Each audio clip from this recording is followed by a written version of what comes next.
নার্জারিকে চাউল দিব লাগে, আমি রাইজে পাব লাগিব।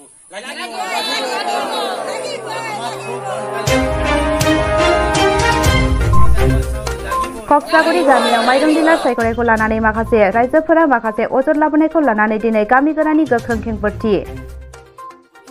कक्सागुरी गामियाव माइरं डिलार सायख'नायखौ लानानै थांनाय बिस्तिबार सानखालि माखासे खौरां बिजोंनि गेजेरजों माखासे रायजो राजाफोरा नंखाय अजद दैखांनायनि सायाव दिनै कक्सागुरी गामिनि गामिगोरा बिथांनि खौरांगिरि मेलनि गेजेरजों गोख्रों खेंफोरथि। बिथाङा फोरमायथिनाय बादिब्ला रायजो राजाफोरनि मददजों आरो बिफाननिफ्राय सायख'ना हरनायनि गेजेरजों अनजुलिका नार्जारिया माइरं डिलारखौ मोननो हादों। बेयाव माखासे सुबुंफोरा अजद लाबोनायनि जेबो बाथ्रा गैया। रायजो राजाफ्रा अनजुलिका नार्जारिखौनो डिलार महरै सायख'दों आरो बेनि गेजेरजोंनो रायजो राजाफोरनो मोननांगौ माइरंखौ थाबैनो राननानै होनांगौ होननानै गामिगोराजों लोगोसे रायजो राजाफोराबो खावलायदों।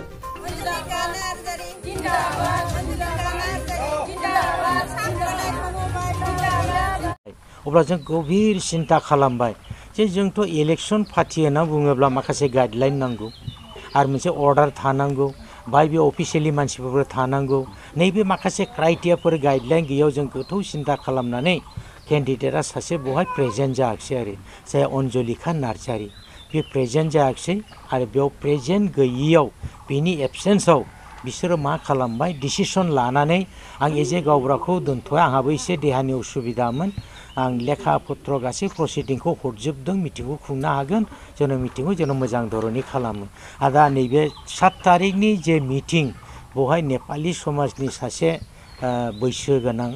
बे जाबाय नर बाहादुर छेत्री बिथांखौ आफादगिरि सायख'नानै मिटिंखौ एजेन्डाखौ बेखौ सालायहोदों।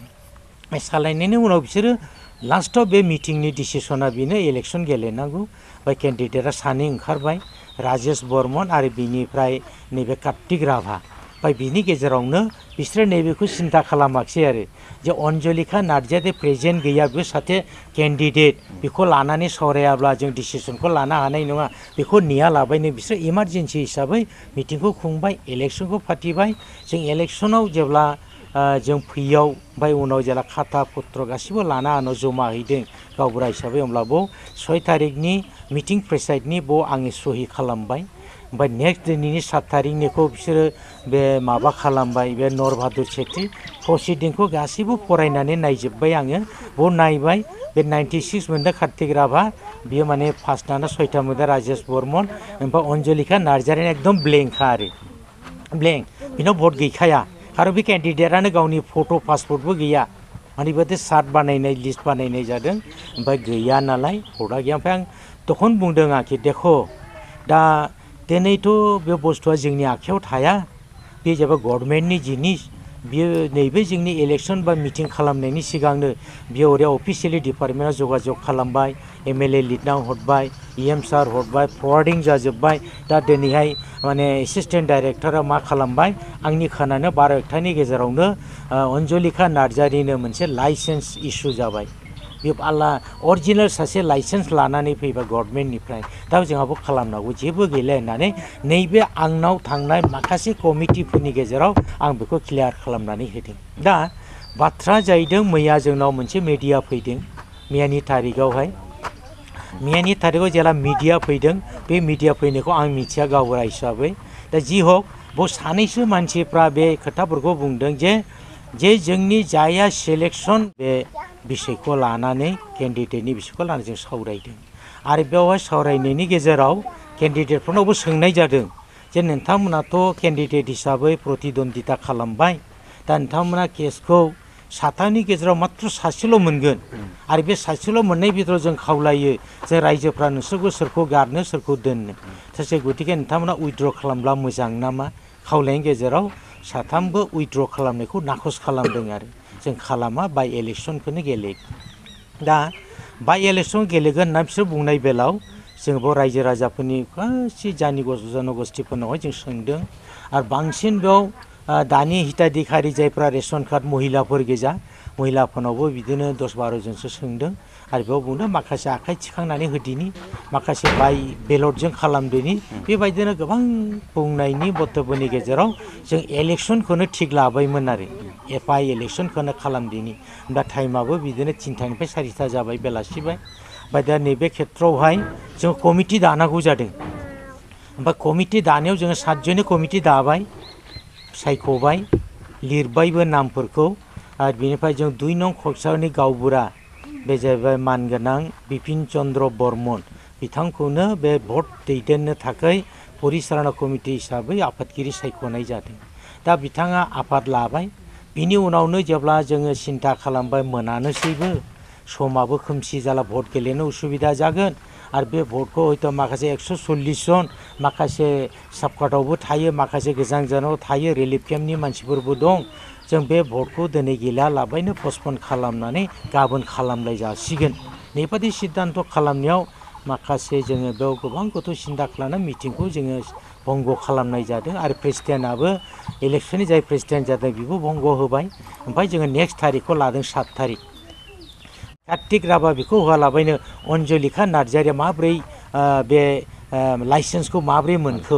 सरकारनि आखाइ दङ नामा बिसोरखौ मुर्दाबाद होननानै बिसोरो प्रसेसन होदों दा नैबे खेथ्रआव आंनि नुनायाव आंनि मिथिनायाव बियो जाहैबाय गभर्नमेन्टनिसो नालाय जायहा खारो सिगां जायो बियो मोनबोयो दा नैबे खेथ्रआव जाहैदों मा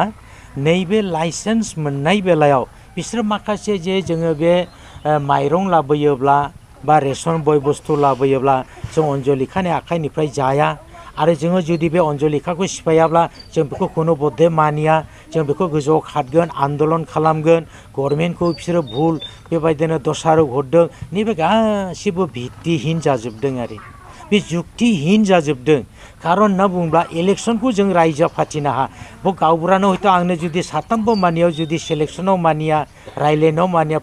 जुदि जों बेखौ खालामनो हाब्ला आंनो दायित्वब्ला बेखौ सेलेक्सन खालामनांगोन नङाब्ला इलेक्सन होनाब्ला बे गाइडलाइननि गेजेरजों खालामनो नांगौमोन दा जायनि थाखाय आंनोबो गोजौ हाइकामान्डनिफ्राय बुंहरबाय जे नोंथाङा बेखौ लिरनानै खोख्लैहरदो समबायाव आं लिरनानै हरदों जे आंनि दारै बे मावनांगौ खामानिया सम्भब नंलिया आङो बेनिखायनो बेखौ सहि खालामनानै लिरनानै समबायाव जमा हरदों आरो हाइकामान्डनिफ्रायथ' नोंथाङा बेखौ जेबो टेनसन दालासै जों बेखौहाय मा सेलेक्सन खालामनो जों खालामसिगोन नैबादि अर्डार हरनायाव आरो बेबादि आङो बाधा मोननायाव आङो नैबेखौहाय खालामनो हायाखै दा मैयानि जेनोखि भित्तिहीन खोथाफोरखौ बुंदों दा रायजो राजाफ्रा जमा जादों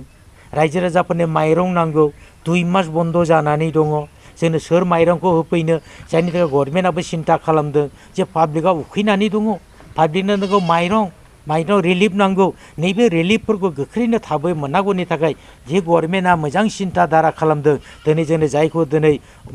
मिसेस अन्जलिका नार्जारिनि जे मोनसे लाइसेन्स इसु खालामनाय खुब प्रशंसा खुब धन्यबाद रायजोफ्रा जों माखासे जोबोद खुसि जादों जोंहा रावजोंबो गाज्रि मोनलायनाय बा मोनसे उसुबिदा जानायनि खोथा नङा जों रायजोआनो बिनि सायाव मोजां मोननाय दङ आरो बियो मोजां मावलाङो जोंहा आसा दङ आरो रायजोफ्रा बिनि आखाइनि दुवारैनो जों माइरं सफैब्ला नाजावगोन जागोन आरो जों चिरदिन बेखौ जों हेफाजाब खालामगोन সেই गतिके मैयानि जेफ्रा मिडिया फ्लास जादों बा भित्तिहीन होदों गभर्नमेन्टनि जेबो दस गैया गभर्नमेन्टआ जेखौ मोजां मावबाय गभर्नमेन्टनि रुल आरो रेगुलेसनखौ जों मानिनांगोन रलिं गभर्नमेन्टआबो रावखौबो बिरोधि दलिय होननानै रावखौबो बासियाखै नैबे एजेन्टआ बयनिबो सार्वजनिकनि थाखाय रायजोनि थाखाय मावनांगौनि थाखाय गभर्नमेन्टआ जाय एजेन्टखौ बासिनानै हरबाय जोंनि थाखाय बे जग्यथा होननानै आं सानदों आरोखि रायजोफ्राबो बेखौनो सापर्ट खालामबाय दा गतिके आं गोबां बुंनो गोसो गैला बेफोर आङो सिगांसिनथाराव जोंनि मिडिया रिपर्टारफोरखौ आङो हामबायनानै नाजावो बेजों लोगोसे आङो बुंनो सानदों जोंनि महिलाफोरनि बिपिएल कार्डखाय जों महिलाफ्रानो डिलारबो जानांगौ होननानै आङो दाबि खालामो जेन' जोंनि बे अन्जलिका नार्जारिया जों हिनजावफोरनोनो जोंनि प्रधान मन्त्रि मदिया बिथाङा जोंनो उजाला गेसबो होदों अरुणदयबो होदों आरो बिदिनो जोंनि बिपिएल कार्डबो होदों हिनजावफोरनि नामै बिनिखायनो आंनि दाबिया बेनो जोंनि महिलानि गेजेरजों जोंनि अन्जलिका नार्जारि बिथाङानो डिलार जानांगौ आरो जों बिनिफ्रायनो माइरं मोनजागोन होननानै आसा खालामनानै थाबाय जेन' जोंनि माइरङा दानो मास मोननैनि गेप जानानै थादों जेन' जोङो मोनजायो माखासे जोंनि गोरिब न'खरफोरबो दङ बे गोरिब न'खरफोरनिया माइरङा जोबनानै थांबाय बिनिखायनो माइरं मोनजानो थाखाय गोख्रैनो खावलायो जेन' माइरङा जोंनिसिम सफैनो हायो बिथां अन्जलिका नार्जारिनिसिम आंनि बुंनाया